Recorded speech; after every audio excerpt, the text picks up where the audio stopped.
Alright guys, a quick one. Here, I'll detail how to turn on volume control on the lock screen of iPhone.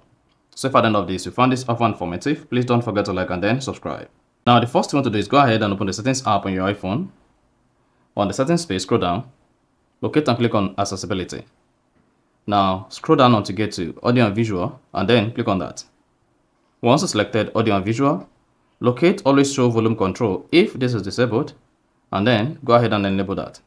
Now, when next you're playing a music or video on your iPhone, and now you want to control the volume on the lock screen, so what you simply need to do is swipe down your control center like this. So while playing like this, swipe down the control center, then swipe up, then you should see the volume control on the lock screen. You see that? So that is exactly how to turn on volume control on the lock screen of your iPhone. So you can use this to control the volume. So you can use this to control the volume or reduce the volume, and then you're good. So if you found this offer informative, please don't forget to like and then subscribe.